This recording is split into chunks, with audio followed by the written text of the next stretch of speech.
Good morning all of you. Welcome back to my MGS YouTube channel. दोस्तों, जिसके लिए बेसब्री से इंतजार कर रहे थे, इंतजार की घड़ियां तोड़ते हुए आपके लिए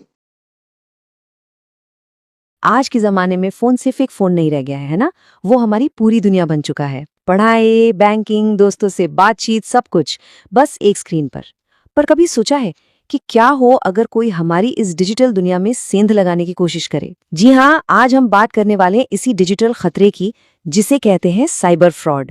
हम इसे समझेंगे और ये भी जानेंगे कि इससे खुद को सेफ कैसे रखा जा सकता है। तो देखिए, आज हम क्या क्या कवर करने वाले हैं। सबसे पहले समझेंगे कि ये साइबर फ्रॉड है क्या, फिर देखेंगे कि ये कितनी तरह का होता है। हम ये भी जानेंगे कि इसका असर सिर्फ पैसों पर नहीं पड़ता। इसके बाद बात होगी कि हम अपना डिजिटल सुरक्षा कवच कैसे बना सकते हैं, और आखिर में अगर कुछ गलत हो जाए तो रिपोर्ट कहाँ और कैसे करनी है। तो चलिए सबसे पहले पड़ाव से शुरू करते हैं, साइबर फ्रॉड। ये शब्द सुनने में थोड़ा टेक्निकल लगता है ना? पर असल में ये हमारी रोजमर्रा की जिंदगी से जुड़ा एक बहुत ही जरूरी मुद्दा है। अच्छा, इसे समझने के लिए एक आम अनुभव से शुरू करते हैं। जरा सोचिए, क्या कभी किसी के फोन पर कोई ऐसा मैसेज आया है जिसे देखकर एक पल के लिए दिल की धड़कन बढ़ गई हो? हाँ, बिल्कुल ऐसा ही कुछ। बधाई हो, आपकी 5 लाख की लॉटरी लगी है। ये एक ऐसा लालच है जो पल भर में ध्यान खींचता है, लेकिन असल में यही तो है साइबर फ्रॉड की दुनिया का दरवाजा। तो फिर ये साइबर फ्रॉड आखिर है क्या? देखिए, आसान भाषा में कहें तो ये एक तरह की डिजिटल चोरी है। कोई भी ऐसा अपराध जिसमें कंप्यूटर, मोबाइल या इंटरनेट का इस्तेमाल करके किसी को धोखा दिया जाए, उनकी पर्सनल जानकारी चुराई जाए या फिर पैसों का नुकसान पहुंचाया जाए, बस वही साइबर फ्रॉड है। ठीक है, तो अब ये तो समझ आ गया कि साइबर फ्रॉड क्या है, पर अब इसके अलग अलग चेहरों को भी देखना जरूरी है। ये फ्रॉड कई तरीकों से किया जाता है और हर तरीके को पहचानना बहुत जरूरी है। सबसे कॉमन है फिशिंग। इसमें क्या होता है कि किसी के पास बैंक या किसी जानी मानी कंपनी से एक ईमेल आता है जो देखने में बिल्कुल असली लगता है। उसमें लिखा होता है कि अकाउंट वेरीफाई करने के लिए पासवर्ड डालें, और जैसे ही कोई उस लिंक पर क्लिक करके डिटेल्स डालता है, वो जाल में फंस जाता है। अब यही काम जब एसएमएस के जरिए होता है तो उसे कहते हैं स्मिशिंग। जैसे कोई मैसेज आया कि कैशबैक के लिए इस लिंक पर क्लिक करें, या आपका बिजली का बिल बाकी है, यहां पेमेंट करें, और बस काम हो गया उनका। और फिर आता है विशिंग यानी वॉइस फिशिंग। इसमें फोन कॉल पर धोखा दिया जाता है। कोई फोन करके खुद को बैंक का कर्मचारी बताता है और ओटीपी या एटीएम पिन मांग लेता है। एक बात हमेशा याद रखनी चाहिए, कोई भी बैंक या असली कंपनी फोन पर कभी भी ओटीपी या पिन जैसी सीक्रेट जानकारी नहीं मांगती, कभी भी नहीं। और लिस्ट यहीं खत्म नहीं होती।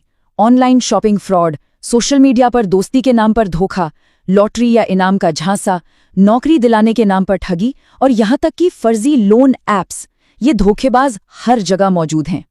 पर जब कोई इस तरह के फ्रॉड का शिकार होता है तो नुकसान सिर्फ पैसों का नहीं होता, इसका असर कहीं ज्यादा गहरा होता है। चलिए अब इसके असर की बात करते हैं। देखिए, पैसों का नुकसान तो साफ साफ दिखता है, लेकिन उस इंसान पर क्या बीतती है ये भी सोचना जरूरी है। एक तो भरोसा टूट जाता है, ऊपर से तनाव, चिंता और शर्मिंदगी महसूस होती है। कई बार तो लोग किसी को बता भी नहीं पाते। इसका सामाजिक असर भी होता है। कभी कभी परिवार और दोस्त भी सवाल उठाने लगते हैं, जिससे इंसान का आत्मविश्वास ही टूट जाता है। ये कोई दूर की कहानी नहीं है। पटना के एक टीचर ने अपना अनुभव बताया कि कैसे उन्होंने कॉलर पर भरोसा करके ओटीपी बता दिया और बस कुछ ही मिनटों में उनके अकाउंट से 75,000 रुपए निकल गए। ये एक पल की चूक हमें याद दिलाती है कि ऐसा किसी के भी साथ हो सकता है। तो अब तक हमने समस्या को समझा, लेकिन अब बात करते हैं समाधान की। हम इन डिजिटल चोरों से खुद को बचा कैसे सकते हैं? हम अपना डिजिटल सुरक्षा कवच कैसे तैयार कर सकते हैं? इसके लिए बस 4 बातें याद रखनी हैं। ये 4 कदम हमारी सुरक्षा की पहली दीवार हैं। पहला, हमेशा मजबूत पासवर्ड इस्तेमाल करें।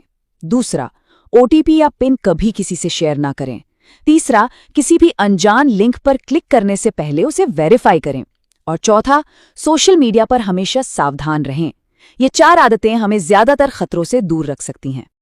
यहां देखिए, फर्क कितना साफ है। एक तरफ है कमजोर पासवर्ड, जैसे 12345, ये एक शीशे के दरवाजे की तरह है जिसे कोई भी आसानी से तोड़ सकता है। और दूसरी तरफ है एक मजबूत पासवर्ड, जैसे madhu@2025#। ये एक लोहे की तिजोरी की तरह है जिसमें अक्षर, नंबर और स्पेशल सिंबल सबका मजबूत ताला लगा है। तो फैसला साफ है कि हमें कौन सा दरवाजा चुनना चाहिए। लेकिन मान लीजिए कि सारी सावधानी के बावजूद कभी कोई फ्रॉड हो ही जाए, तब क्या करना है? चुप बैठना सबसे बड़ी गलती है। ये जानना बहुत जरूरी है कि मदद के लिए कहाँ जाना है। ये नंबर 1930, इसे सब अपने फोन में सेव कर लें। ये national cyber crime helpline number है। अगर कभी भी कोई पैसों से जुड़ा फ्रॉड होता है तो एक सेकंड कीमती होता है। इस नंबर पर तुरंत कॉल करने से पैसे वापस मिलने की उम्मीद बढ़ जाती है, क्योंकि ये सिस्टम फौरन बैंकों को अलर्ट भेजता है और ट्रांजैक्शन को रोकने की कोशिश करता है। और कॉल करने के अलावा ये वेबसाइट भी है www.cybercrime.gov.in। ये national cyber crime reporting portal है। किसी भी तरह के साइबर फ्रॉड की लिखित शिकायत यहाँ दर्ज कराई जा सकती है। ये एक ऑफिशियल रिकॉर्ड बन जाता है और पुलिस को अपराधियों को पकड़ने में इससे मदद मिलती है। तो आज हम सब मिलकर एक प्रण ले सकते हैं कि हम जिम्मेदारी से इंटरनेट का इस्तेमाल करेंगे। हम अपना पासवर्ड या OTP कभी किसी से शेयर नहीं करेंगे। हम अपने दोस्तों और परिवार को भी जागरूक रखेंगे। और अगर कहीं कोई फ्रॉड होता हुआ देखेंगे तो उसकी रिपोर्ट जरूर करेंगे, क्योंकि जागरूकता फैलाने से ही सुरक्षा का ये घेरा मजबूत होगा। और आखिर में बस एक बात हमेशा याद रखनी है, सावधानी ही सुरक्षा है। इस डिजिटल दुनिया में हमारा सबसे बड़ा हथियार हमारी अपनी जागरूकता ही है। तो सतर्क रहिए और